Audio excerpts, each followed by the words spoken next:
কোন সংখ্যা 12 দ্বারা বিভাজ্য, কি করে বুঝবো যে সেই সংখ্যাটা 12 দিয়ে বিভাজ্য? 2 সেকেন্ডে জানতে পারবে। চলো দেখা যাক সেই ট্রুথ। দেখো সংখ্যাটি 12 দ্বারা বিভাজ্য তখনই আমরা বুঝবো যে সংখ্যাটির শেষের দুটি অঙ্ক 4 দ্বারা বিভাজ্য। কি 4 দ্বারা বিভাজ্য হবে কিনা? তাহলে শেষের দুটি অঙ্ক 4 দ্বারা বিভাজ্য, শূন্য আছে তার মানে 4 দ্বারা বিভাজ্য, শেষের দুটি অঙ্ক 4 দ্বারা বিভাজ্য, শেষের দুটি অঙ্ক 4 দ্বারা বিভাজ্য। তাহলে কি 12 দ্বারা বিভাজ্য? না, আরো একটা আছে, কি সংখ্যাটি 3 দ্বারাও বিভাজ্য হতে হবে। ওকে, তাহলেই 12 দ্বারা বিভাজ্য হবে। এবার দেখো 3 দ্বারা বিভাজ্য কি করে বুঝবো? এটা 3 দিয়ে ভাগ যাচ্ছে, তাহলে কেটে দাও।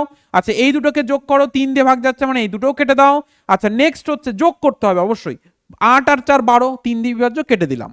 আচ্ছা নেক্সট হচ্ছে 7 আর 5 12, তাহলে এটাকেও কেটে দিলাম। তার মানে 3 দ্বারাও বিভাজ্য, 4 দ্বারা বিভাজ্য, তার মানে সংখ্যাটি 12 দ্বারা বিভাজ্য হয়ে যাবে। পরেরটা দেখা যাক। দেখো 3 দ্বারা বিভাজ্য দেখতে গেলে এই দুটোকে কেটে দেবো, কারণ 3 দ্বারা বিভাজ্য হয়ে যাচ্ছে। এই দুটোকে যোগ করো, 15 হচ্ছে, মানে এটাও 3 দ্বারা বিভাজ্য, তার মানে এই সংখ্যাটিও 12 দ্বারা বিভাজ্য, কারণ 3 আর 4 দুটো দিয়েই ভাগ যাচ্ছে। পরেরটা দেখা যাক। আচ্ছা এটা তো 4 দিয়ে বিভাজ্য আমরা দেখতে পাচ্ছি, এবার 3 দ্বারা বিভাজ্য কিনা দেখবো। 3 কেটে দাও। আচ্ছা নেক্সট হচ্ছে 7 আর 2 9 কেটে দাও, 8 আর 1 9 কেটে দাও, তার মানে এটাও 6 কেটে দাও, তার মানে এটাও 3 দ্বারা বিভাজ্য, তার মানে এটা 3 এবং 4 উভয় দিয়ে বিভাজ্য, তার মানে এটাও 12 দ্বারা বিভাজ্য। এবার তোমাদের কাজ এটা 12 দ্বারা বিভাজ্য কিনা কমেন্ট সেকশনে জানানো। কার কার 12 দ্বারা বিভাজ্য এসছে কমেন্ট সেকশনে একটু জানাও তো দেখি।